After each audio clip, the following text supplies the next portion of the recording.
Voilà, donc aujourd'hui je vous propose trois parties, les trois dernières parties que j'ai jouées sur l'application qui s'appelle le lichess.org, donc parties en ligne. Les parties en blitz, on appelle ça blitz. Donc c'est assez rapide quoi, c'est 5 minutes plus 3 secondes par coup joué pour chaque joueur. À chaque fois qu'on joue un coup, on gagne 3 secondes. Donc on va commencer par celle-ci. Voilà, je vais tout de suite la faire analyser, comme ça j'ai accès au coup. Alors analyse. Voilà, donc j'ai 0 imprécision, j'ai 2 erreurs et une gaffe. Et mon adversaire a une imprécision, 3 erreurs et 2 gaffes. Voilà. Ensuite, alors, lui, il me joue ce coup. Bon, euh, il n'annonce pas clairement ses intentions. Et comme moi j'avais l'intention de jouer la méthode Ruiz, normalement, c'est soit ce pion, soit ce pion. Hmm. Mais comme ce coup fait partie de la méthode Ruiz, c'est ce que j'ai joué. Voilà, j'ai joué ce coup. Ce coup a pour but d'empêcher la descente. Je vous montre, hein. Ça c'est moi qui joue là. La descente de ce fou, ici, qui pourrait clouer ce pion. Ce pion-là, je ne peux pas le bouger, vous voyez? Celui où je clique là, je ne peux pas le bouger. Donc voilà, c'est pour ça que ce coup a tout son sens. Donc, lui il continue en descendant ce deuxième coup, pas de souci. Ce coup-là fait partie de la méthode Ruiz aussi pour pouvoir ensuite développer le fou. Ok, il part à l'attaque sur mon aile dame, il n'y a pas de souci. Je défends. Voilà. La méthode Ruiz, c'est une méthode de jeu très défensive. Voilà. Et là, on met le fou en fianchetto. Donc quand on met le fou sur une grande diagonale comme ça, on appelle ça un fianchetto. Et ça fait partie de la méthode Ruiz. Là, il sort son cavalier. Ok, je continue. J'ai pas de menace. S'il avait joué ça, par exemple, si au lieu de jouer son cavalier, il avait joué ça pour libérer son fou, j'aurais joué ça. Pour l'empêcher justement de venir avec le fou ici. Parce qu'en menant avec son fou ici, si je bouge mon pion, il est cloué le pion, ben, je perds la dame. Vous voyez? Donc c'est pour ça que je n'ai pas joué ce coup tout de suite. Vu qu'il a joué, donc j'ai joué le fou, il a joué son cavalier. Son fou noir ne peut pas venir sur la case G5, donc je continue avec ce coup. Voilà. Là, il passe à l'attaque avec un autre pion au centre. Ok. Et là, je prépare ce coup pour empêcher justement son fou de descendre ici, qui pourrait attaquer ma dame.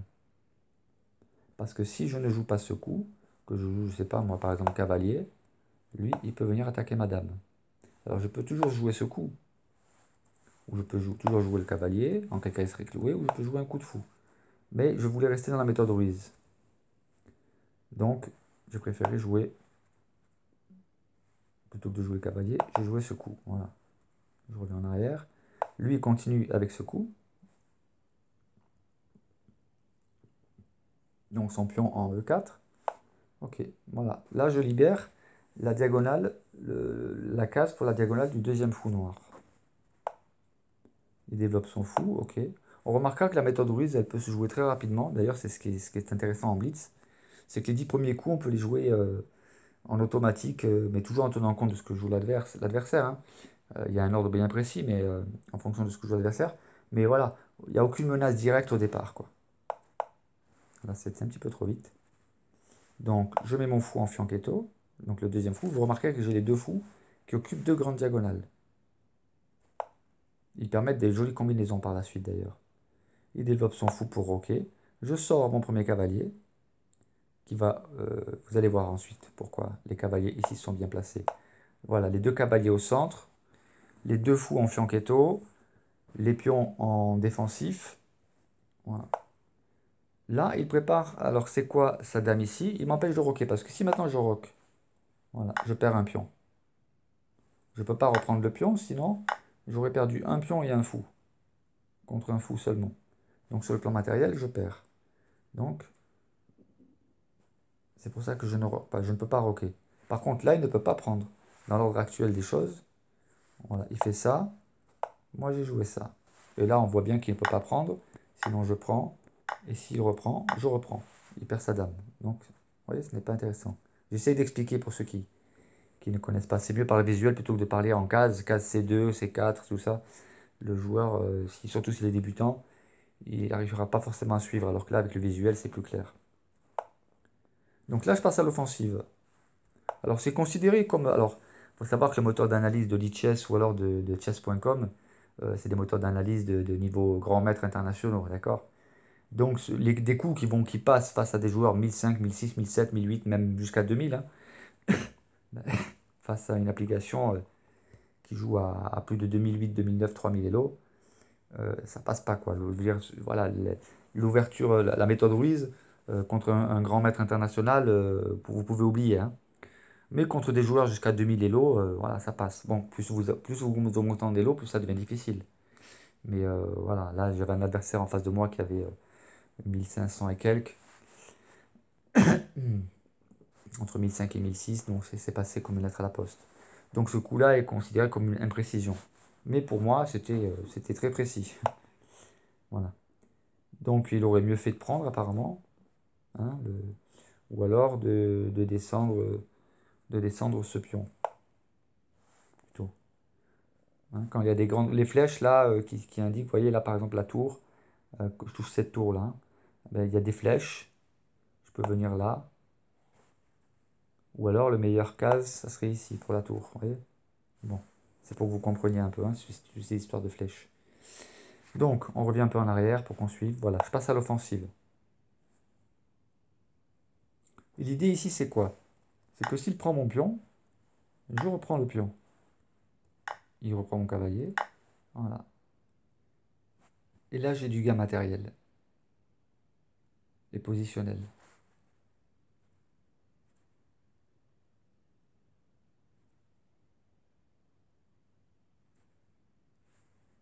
Hein. Donc l'idée, c'est que s'il prend là, voilà, je reprends. Il reprend, je reprends. Alors, j'ai pas vraiment un gain matériel, non, autant pour moi. Mais j'ai un gain positionnel. La position, elle est plutôt intéressante là. Parce que je cloue son cavalier. Hein, ce cavalier-là, il est cloué. S'il l'enlève, je prends la tour. Donc son cavalier pour l'instant est cloué. Donc j'ai un avantage d'initiative. Voilà. Mais il ne va pas prendre, bien évidemment. Donc lui, il a préféré jouer ça. Plutôt que de prendre, il descend. Il ferme. On appelle ça fermer. Mais il y a une autre offensive qui est prévue. C'est celle-ci. Il ne va pas la voir. Il ne va pas comprendre ce qui lui arrive. Et là, il joue ce coup qui est une gaffe. Parce que maintenant, je joue ça. Il faut savoir que quand moi je jouais, j'avais pas toutes ces flèches qui apparaissaient pour me dire quel était le meilleur coup, hein. Là, c'est parce que je suis passé par le mode analyse, hein. Et là, qu'est-ce qu'il fait? Eh ben, là, il va perdre son fou. Il va perdre un fou contre deux pions. Donc un fou vaut 3 points, donc 3 pions. Donc voilà, j'ai enfermé son fou. Son fou n'a aucune échappatoire. S'il prend ici, je prends là. S'il prend là, je prends là. Bon, il reprend ici. Mais j'ai perdu 2 pions contre un fou, donc je suis gagnant sur le plan matériel. Voilà. Donc en jouant ce coup-là, en fait ce qu'il aurait dû faire, il aurait dû prendre ici. Euh, Plutôt que de jouer sa tour ici, hein, plutôt que de jouer ça, il aurait mieux fait de prendre. Voilà. Alors, moi ce que j'avais prévu ensuite c'était ça. Après il aurait dû reculer la dame pour que lorsque j'attaque son fou, il ait une case de retrait. Mais ça il n'a pas vu. Donc quand j'ai pris le pion, lui il joue. Non, ça c'est moi qui l'ai joué. On va revenir à ce qui a été joué. Voilà, il met sa tour ici. Et là, j'enferme son fou. Il prend le pion. Je prends. Il reprend avec la dame. Et là, regardez. J'attaque sa dame. Mais il y avait un meilleur coup, hein. Il y avait un meilleur coup. Je viens de le voir là. Là. Ce coup-là était meilleur.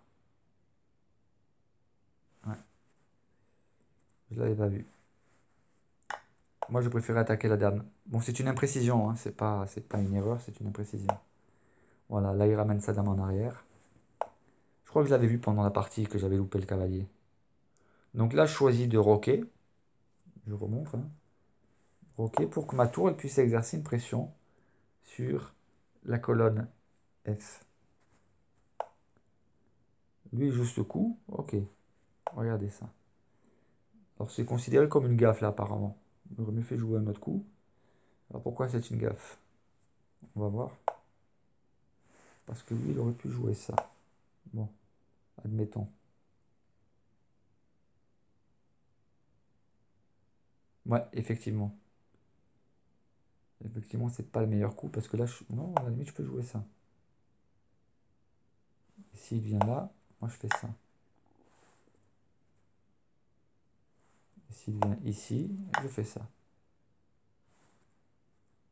Bref. En tout cas, moi, ce que j'ai joué, c'est ça. Mon idée, c'était quoi? Vous allez la découvrir au prochain coup. Donc lui, il voit pas la menace. Voilà, j'attaque sa dame. Il recule la dame. J'amène mon deuxième cavalier. En fait, je suis en train de mener une attaque sur le roc et en même temps un gain d'initiative et je suis en offensive là. Voilà. Il me prend mon cavalier, ok, pas de souci, je prends avec la dame. Et là, il a commis à mon sens une erreur. Regardez pourquoi. Voilà. Parce que là, je lui fais une fourchette. Il ne peut pas prendre avec ce pion là. Regardez ce pion sur lequel je clique là. Il ne peut pas. Ce pion, il est cloué parce qu'il y a ma dame qui est ici. Regardez, je vous montre, hein, ma dame là. Celle-là là. Hein. Eh ben, en venant avec le cavalier ici, je le mets échec. Il ne peut pas prendre avec la dame. S'il prend avec la dame, je lui prends sa dame. Et il ne peut toujours pas prendre ma tour. Parce que le pion, ce pion-là, est cloué. À cause de ma dame qui est derrière. Donc il ne peut pas prendre avec le pion, il ne peut pas prendre avec la dame. Je le mets échec et en même temps j'attaque sa tour. Cette tour-là, elle est attaquée. C'est ce qu'on appelle une fourchette. Hein, quand je lui prends le pion là, je le mets échec et en même temps j'attaque sa tour. J'attaque deux pièces en même temps, le roi et la tour. Comme il est échec, il est obligé de bouger le roi. Et là, je lui prends la tour. Donc il vient de perdre une tour. Et là, il a décidé d'abandonner. Il n'est pas allé plus loin, il s'est dit que matériellement, c'est cuit pour lui, quoi. Alors il aurait pu continuer comme ça, éventuellement. Mais vous voyez, j'avais ça. Alors il aurait pu faire autrement. Il aurait pu prendre de cette manière. En quel cas, moi j'aurais pu prendre ici. Là, il est obligé de prendre avec la dame. Et là, je lui prends la tour. Il est échec. Et mat. Voilà. Il ne peut plus rien faire. Donc il a eu raison d'abandonner. Hein. C'était cuit, c'était mort. Voilà pour la première partie.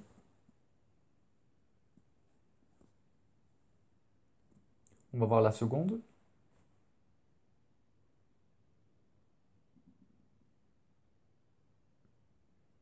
Celle-ci.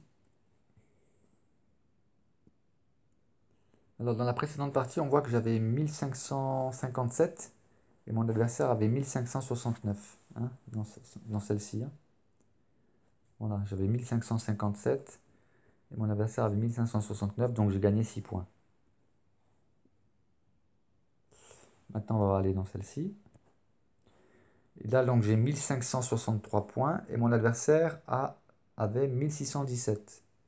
Donc là, j'ai gagné autant. Autant, mais aussi sur le plan matériel, j'étais mieux, quoi. Mais voilà. En partie rapide, comme ça, la méthode Ruiz vraiment permet de gagner du temps, surtout à l'ouverture. Les 10 premiers coups de l'ouverture Ruiz, je les joue très très vite. Donc, on va montrer cette partie, on va déjà la faire analyser.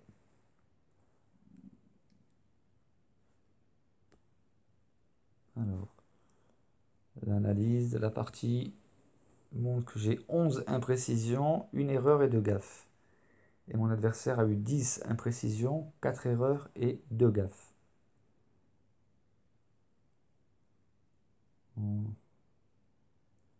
Alors on va aller au coup. Voilà comment ça a commencé. Donc ce qu'il y a de bien, c'est que la méthode Ruiz, on peut la jouer aussi avec les blancs. Alors là, les coups que vous allez voir de la part de l'adversaire, ce sont les coups que vous rencontrez le plus souvent. Le plus souvent, c'est ce que je rencontre. Hein. Donc ça permet vraiment de peaufiner vos attaques. Parce que c'est régulièrement ce qu'on voit. Donc je commence par E3. Habituellement, hein, je joue E4 avec les blancs. Hein. Mais on arrive tout de suite dans le truc habituel auquel tous les joueurs sont habitués. Voilà, ça joue comme ça, comme ça. Là, ça prend. Voilà, hein, c'est ce qu'on voit le plus souvent. Ça, c'est très connu. Donc, je voulais jouer la méthode Ruiz. Voilà. Donc, j'ai joué ce coup, E3. Il me joue D5. Donc, je continue. Voilà, je tiens tête. C'est absolument important de sortir ce pion parce que si je ne le fais pas et qu'il fait ça, je sais pas moi, si je joue ça et qu'il fait ça, je peux plus rester dans la méthode Ruiz vraiment quoi. À la limite, oui, je peux faire ça, mais il peut développer ici. Moi, ouais, bon, ça va être une variante de la méthode Ruiz. Mais je voulais rester dans l'ordre des coups habituels quoi. Donc j'ai préféré jouer ce coup. Voilà. Il met ses deux pions au centre. C'est la théorie aux échecs. Hein. Voilà. Et là, je joue ce coup. Alors c'est considéré comme une imprécision ici, mais dans une autre application, c'est considéré comme un couple qui est, qui est passable quoi. Enfin, qui est bon même. Hein. J'ai déjà fait l'analyse sur le système d'analyse de chess.com, ça passe quoi. Alors, alors pourquoi ce coup? Toujours pareil, hein. On va revenir en arrière. Si je joue, je sais pas, moi, on va dire ça, à n'importe quoi. Lui, ça lui permet tout de suite. Non, il jouerait pas ça parce qu'il perdrait son. Mais ça permet ça. Et si je joue ça, par exemple, voilà, il peut attaquer madame. Donc, alors, je peux pas lier, hein, je peux. Mais je voulais éviter tous ces coups-là. Donc, c'est pour ça que j'ai préféré jouer ce coup. Qui empêche tout de suite la descente du fou. Voilà. Donc, il sort son cavalier, son fou ne peut pas venir. Voilà. Je vais jouer, je crois que je vais jouer ça. Ou j'ai joué de l'autre côté. Non, j'ai joué de l'autre côté. Oui, oui, parce qu'effectivement, si je joue ça, lui, il peut venir me mettre échec là. Alors pareil, je ne peux pas lier avec un coup de la méthode Ruiz, mais s'il me prend le cavalier, j'en aurai besoin plus tard du cavalier. Je peux toujours prendre avec la dame, mais on peut éviter toutes ces complications-là en jouant ce simple coup. On va revenir en arrière. En jouant ce coup-là. Voilà. Ça empêche la descente du fou. En B4. Donc lui il va empêcher mon fou de monter là-haut, mais bon, j'ai pas du tout l'intention de mettre mon fou en, en, en G5, donc moi je pense plutôt à sortir mes fous en fianchetto. Voilà. Je prépare la même chose de l'autre côté. Donc je prépare les diagonales, hein, la place pour mes fous. Donc première diagonale, deuxième diagonale. Voilà. Et ce qu'il y a de bien, c'est que bah, l'adversaire, il se dit qu'il a tout son temps lui aussi pour se développer, etc. Mais bon, vous allez voir qu'après, les surprises tactiques sont puissantes. Alors là, c'est pareil, il m'empêche de roquer. Je ne peux pas roquer. Si je roque, ça, bon, j'ai l'habitude que ce soit d'un côté ou de l'autre, sur une aile ou sur une autre. Je sais très bien que voilà. Là, je ne peux pas reprendre, sinon je perds un fou et un pion contre un fou. Donc je perds un pion. Et donc ça, c'est pas bon du tout. Donc je ne peux pas roquer quand il met sa dame ici. Donc ça, je le connais par cœur, donc il n'y a aucun souci avec ça. Voilà, moi je continue mon développement, cavalier au centre. Et maintenant, je passe à l'offensive. Voilà. Alors l'idée ici, c'est quoi? Ben, j'attaque. J'attaque, alors je vais jouer un autre coup pour montrer le pion que j'attaque. J'attaque ce pion-là. S'il reprend, je reprends. Et j'ai gagné un pion. Donc quand on capture, ce n'est jamais pour un échange de pièces gratuit, c'est qu'il y a un gain, soit d'un pion, soit d'une pièce, soit un gain positionnel. Voilà. Donc là, je passe à l'offensive. Donc il a bien vu que j'attaquais ce pion. Donc le pion E5. Donc il le protège. Ok, moi je pars de l'autre côté. Ça marche pas d'un côté, ben je vais passer de l'autre côté. Alors lui, il joue un coup de retrait. Ok. Moi, là, je fais la même chose de l'autre côté. Imaginons, je vais jouer un coup qu'il n'a pas joué, hein, mais imaginons qu'il joue ça. Le pion que je vise, c'est celui-là. Il prend et je reprends. Et là, je lui cloue son cavalier. S'il bouge son cavalier, je lui prends la tour. Donc je gagne un avantage positionnel. Et je gagne un pion. Donc en mettant mon cavalier ici, vous avez vu maintenant quel pion j'attaque. Et lui jusqu'où? Il n'a pas vu mon attaque. Ben, je la joue. Finalement, je la joue différemment. Au lieu de prendre avec le cavalier, je prends avec le fou. Parce que forcément, je menace de prendre son fou. Et il serait échec. Donc il décide de prendre, je prends aussi. Ok, donc là il développe son cavalier. Moi je développe ma dame. S'il prend mon cavalier, je prends son cavalier. Et je le mets échec. C'est ce que j'ai calculé. Donc je développe ma dame. Il décide d'empêcher ma dame de pouvoir protéger mon cavalier. Je me dis ok, donc perdu pour perdu. Alors j'avais plusieurs possibilités, je pouvais faire ça. Et lui, il aurait fait ça. J'aurais perdu la dame. Donc, c'est pas intéressant. Par contre, si je joue ce que j'ai joué, je le mets échec, ce qui fait que là, il ne peut pas prendre ma dame, puisqu'il doit d'abord parer à l'échec. Parce que mon cavalier, là, je me dis, voilà, je ne peux plus le protéger. Il attaque ma dame, en plus. Donc, en fait, il attaque ma dame et mon cavalier.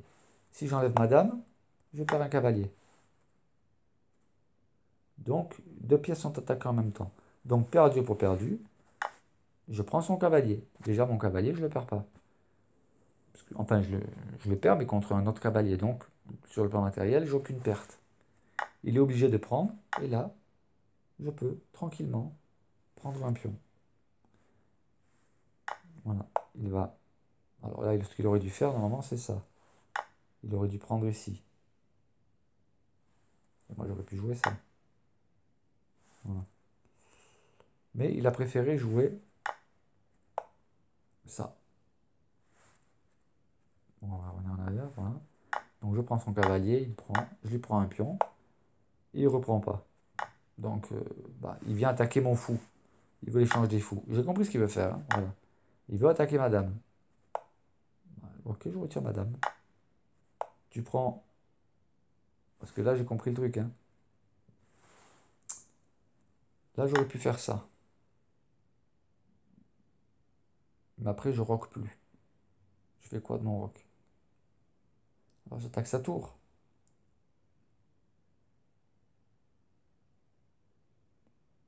Ensuite, il lui suffit de retirer sa tour.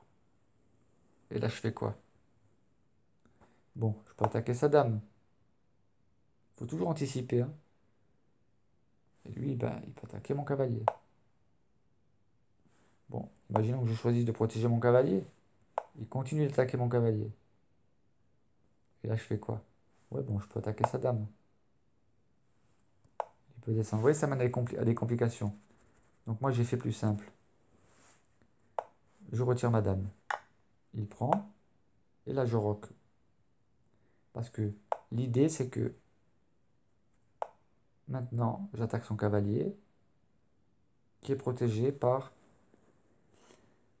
un pion et par ma dame. Donc là, ok, je me dis, il ne peut pas faire grand-chose. Je vois pas de menace directe.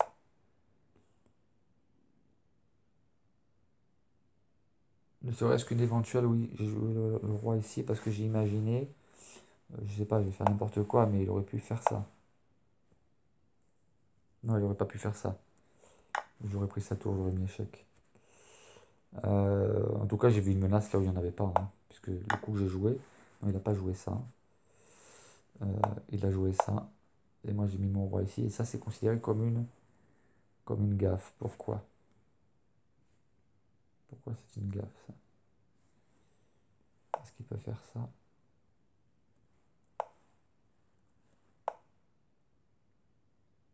Ouais. Ça doit amener à des catastrophes un petit peu plus loin. Mais bon, quand il vient ici avec son cavalier, je mets mon roi ici. Il attaque mon cavalier. Et là, je décide d'attaquer le sien. Je propose un échange des cavaliers. Donc voilà. Il prend pas mon cavalier, je lui prends le sien. Et là, je ramène ma dame au centre. Ok. Et là, j'ai loupé un truc. Il me suffisait de faire un échange des dames, hein. Je le mettais échec et j'attaquais sa dame. Il aurait été obligé de reprendre. Voilà. Et ça aurait donné ça. Après, il aurait pris là, je prends là. Et ça maintient un certain équilibre. Donc, j'ai loupé ça. Donc, je mets ma dame ici. Et là, je propose un échange des dames, mais ici, donc il va le refuser, hein. Il descend sa dame, il joue pas le meilleur coup non plus. Et là, c'est là, je me suis dit, au prochain coup, je le joue ce coup, quoi. Je le mets échec, il est obligé de prendre. Voilà. Ok, il attaque, je monte sur la septième rangée. Il prend mon pion, ok, échange de pion, no souci. Et là, je double les tours. Ok, pas de souci pour moi.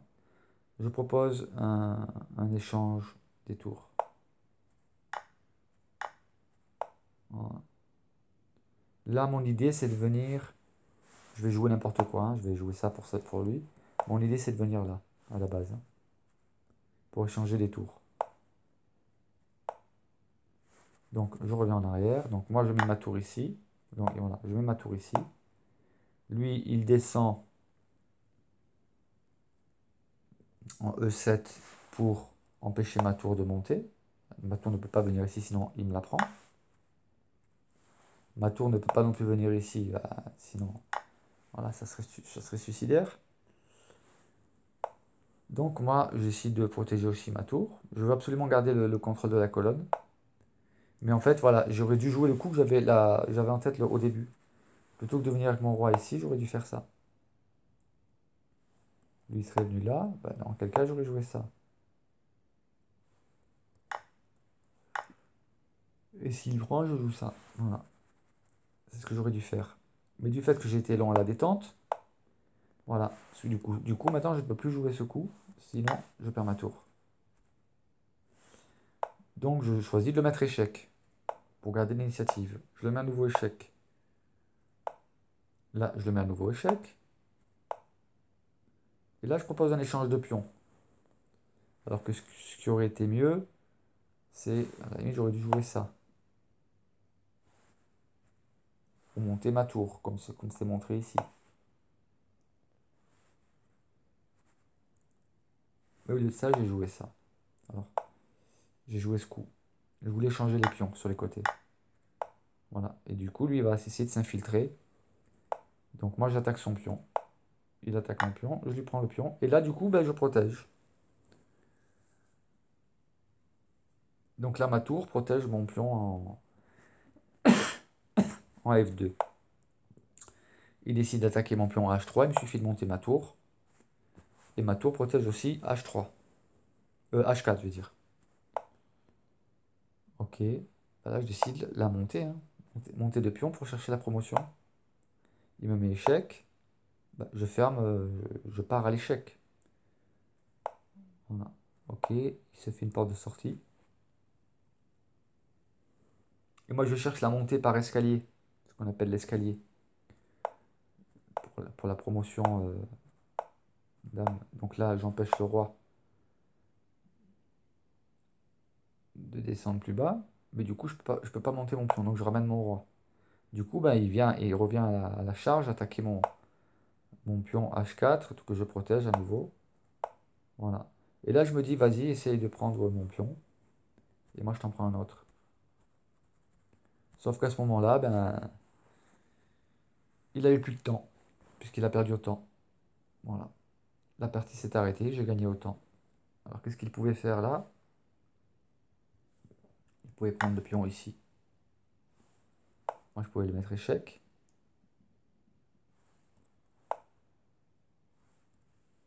Voilà, moi, je pouvais le mettre là-haut. Lui, le meilleur coup, c'était ça. Et moi, je prends aussi un pion. On va essayer de jouer les meilleurs coups conseillés par l'application. Et moi, j'aurais fait Radia, quoi.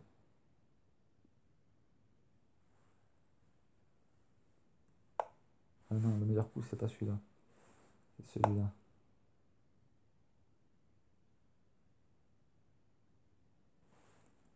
Allez, Là, le meilleur coup pour lui, ça aurait été d'attaquer ma tour. Moi, je descends là.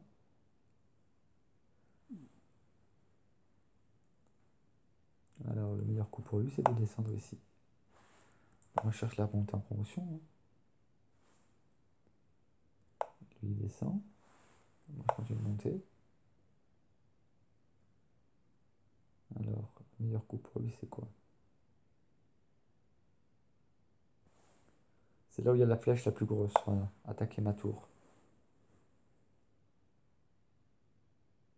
Donc là, j'ai deux possibilités. J'essaie de voir jusqu'où ça aurait pu mener. Hein. Mais pour moi, j'avais largement la partie gagnante quand il a abandonné. Donc lui, son meilleur coup, c'est voilà, de descendre là. Alors, c'est ça.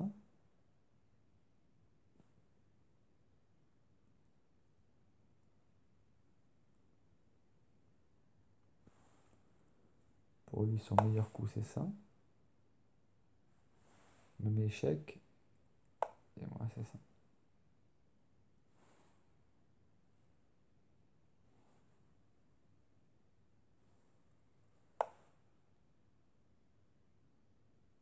D'une manière ou d'une autre.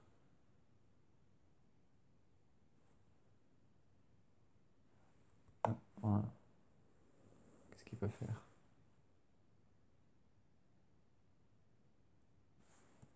On continue de mettre échec.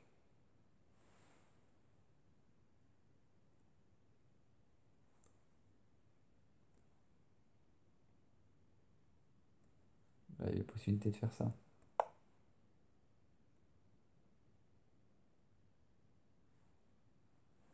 Lui, il aurait pu continuer de mettre échec. Il aurait pu descendre.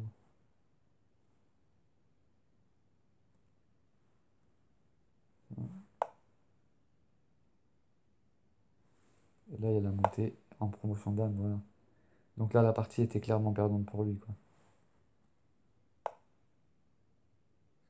Échec.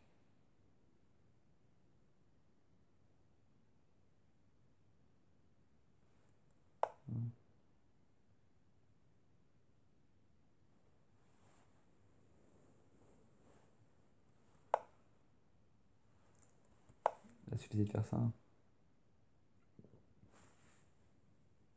Donc vous avez compris, la partie aurait été perdante pour lui, je ne vais pas m'éterniser. Mais voilà, avec deux tours, plus encore deux pions contre un roi avec une tour et un pion, voilà, c'était cuit pour lui. Voilà. En tout cas, pour lui, la partie s'est arrêtée là. On voit bien le chronomètre, 0. Il lui restait plus de temps. Moi, il me restait 43 secondes.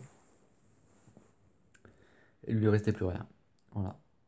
Donc moi, il me restait 1, 2, 3, 4, 5 pions et une tour. Et lui, il lui restait un roi, 3 pions et une tour. Donc j'avais clairement la position gagnante. Quoi. Voilà, on passe à la suivante. Toujours avec la méthode Ruiz. Voilà. Alors là, ce coup-ci, c'était un adversaire qui était encore plus fort. Il avait 1646. Donc moi, j'étais passé à 1570. Voilà. Il a aussi abandonné, je crois. Donc la partie suivante, toujours méthode Ruiz. Donc, il joue D4. Voilà. Je joue D6. Donc on voit là, quand il y a le point, on voit que c'est pas considéré comme un super coup, quoi. Hein. Il y a un point d'interrogation. Voilà. Parce que c'est pas une ouverture officielle. Hein.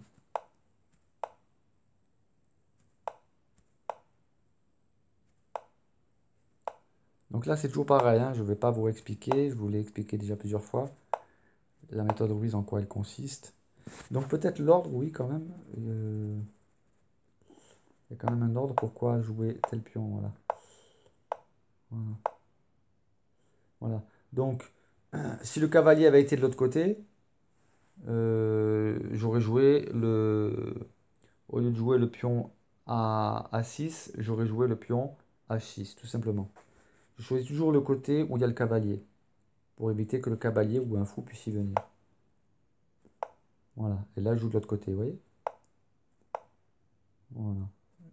Ensuite, je prépare la venue des deux fous. Hein, toujours pareil, on libère les diagonales pour les fous. Voilà, toujours pareil. Vous voyez que ça revient souvent. Hein. C'est un autre joueur qui prépare la même attaque avec sa dame et son fou qui veulent taper sur le pion H6.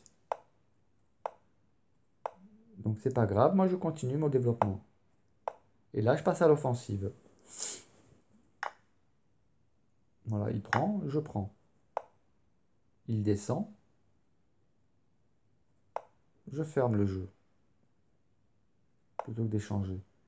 Il remonte son cavalier, ok. Moi je prépare la venue de mon cavalier que je viens de mettre en C8. Je veux le faire venir en D6. Voilà. Ok, il attaque ce pion. Mais bon, c'est une attaque, c'est un coup d'épée dans l'eau pour l'instant. Parce que ce pion est protégé. Et puis, je décide de rester fixé à mon idée première. Il prend, je prends. Ok, il prend un pion, je prends un pion. En même temps, j'attaque son fou. Qui certes est protégé. Mais voilà. Là, regardez bien. Là, je lui gagne un pion. Et là, mes deux cavaliers s'autoprotègent. Donc, même s'il prend mon cavalier avec son fou, je lui reprends son fou avec mon cavalier, mais j'aurais quand même gagné un pion. C'est ce qu'il fait, voilà. J'ai gagné un pion, et là, en même temps, je fais un coup offensif. J'attaque sa dame. Donc, je gagne du temps. Voilà. Et ce coup-ci, ben, tant qu'à faire, plutôt que de reculer, je continue à faire le ménage. Je lui prends son fou. Je fais le roc. Ok, mais ça tourne au centre. Principe échiquier, pas de souci. Là, moi, je prépare une attaque sur son cavalier. Son cavalier qui est actuellement en C3 est protégé que par la dame. Donc une pièce protégée par une pièce, elle est attaquée par deux pièces. C'est-à-dire mon fou et ma dame attaquent un cavalier qui n'est protégé que par la dame. Donc il décide de protéger de cette manière-là. Et là, regardez ce que je vais lui jouer. Premier clouage. Prends ma dame et je prends la tienne. Je prends mon fou et je prends son cavalier. Donc il décide de jouer ce coup, qui est pas mal en soi. Il attaque ma dame. J'enlève ma dame tout simplement. Et là, il fait une erreur. Il me donne son cavalier. On peut dire oui, mais le cavalier il est protégé par le pion. Oui, sauf que voilà, je lui prends le cavalier. Et si lui me prend ma dame, ben j'aurais gagné. On aura perdu tous les deux la dame, sauf que moi j'aurais gagné un cavalier en plus. Donc là, à ce moment-là, en fait, il a abandonné la partie ici. Mais je l'ai continué. Bon, avant, j'ai fait l'analyse et j'ai joué les meilleurs coups qui pouvaient être joués de part et d'autre. Voilà. Donc ça, il ne l'a pas joué. Ça, je l'ai fait jouer par l'analyse. Mais comme ça prend pas mal de temps, j'ai voulu faire gagner du temps. Donc du coup, voilà. Mais au final, si on revient en arrière, voilà, il vient. Je gagne un cavalier. Je perds ma dame. Et il perd sa dame. Voilà. Donc lui, il a perdu sa dame et un cavalier. Et moi, j'ai juste perdu une dame. Donc quand on fait l'addition, matériellement, je suis gagnant. Donc faut pas, il y en a qui veulent absolument garder la dame à tout prix. Non, faut pas avoir peur d'échanger la dame et de jouer avec les autres pièces quand il y a moyen d'avoir des gains matériels. Donc là, j'ai joué, c'est les meilleurs coups de l'ordinateur, hein, de l'application, qui sont joués. Pour montrer que la partie, même mathématiquement, en faisant jouer les meilleurs coups à partir de ce moment-là, elle était gagnante.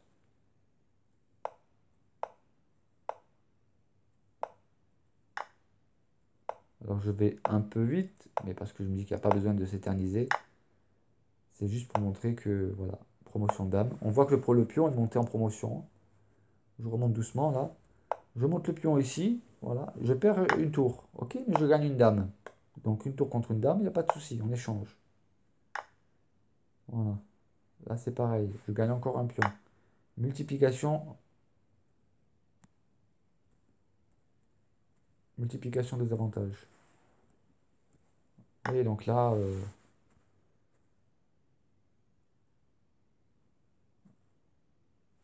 donc il y a ça. Non, ça c'est pas le meilleur coup. Enfin, je pense pas. Non, le meilleur coup, c'est... Le meilleur coup, c'est ça. Il y a eu un petit bug alors avant. Là, le meilleur coup pour la dame, c'est ici. Là, le meilleur coup pour les noirs, c'est de regarder ça. Regardez, hein. Le fou est attaqué. Hop, on met échec. Le roi est échec, il est obligé de s'occuper de l'échec. Donc, la plus grosse flèche, c'est là. Ça indique le meilleur coup. Et là, pour les noirs, le meilleur coup, c'est ici. Donc, le meilleur coup ici, c'est là. Voilà. Bah, du coup, je suis quand même obligé de vous montrer. Il y a dû y avoir un petit bug avant. Là, le meilleur coup pour les noirs, c'est ce coup-là. Ok, il attaque là. Le meilleur coup, c'est ici. Il attaque là. Le meilleur coup, c'est ça. Il revient ici. Le meilleur coup, c'est ça. Il prend. Ouais, échec.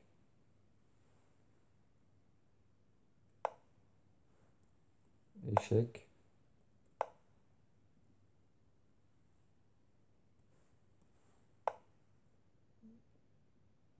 Échec et mat. Voilà.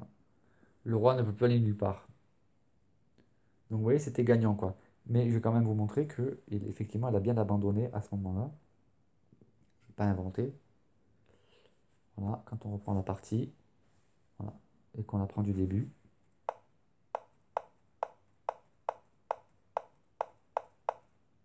Donc là, c'est la partie originale. Il n'y a pas de flèche, il n'y a rien. Là, c'est la partie originale. Sans analyse, sans rien, pour vous montrer à quel moment il a abandonné.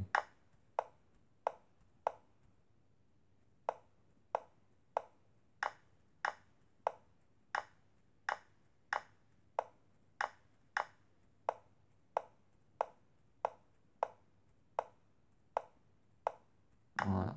Et voilà, là, je ne peux plus appuyer. Voilà. Il a abandonné ici.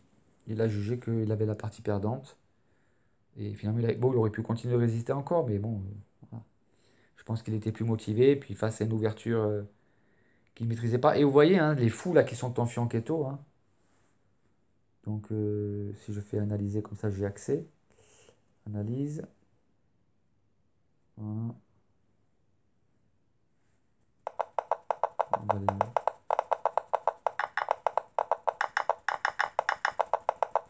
ça va un peu vite là, mais c'est voilà.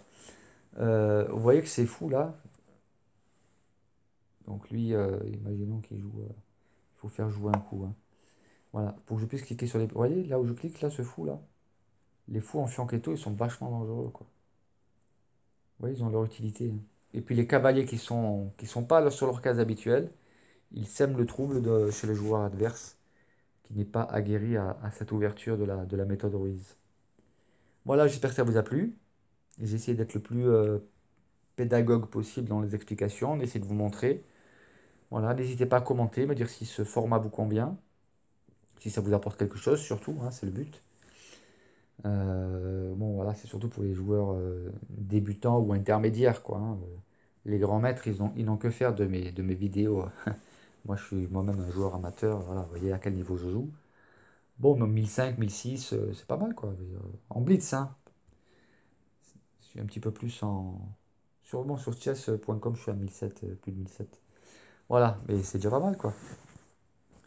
Allez, au plaisir.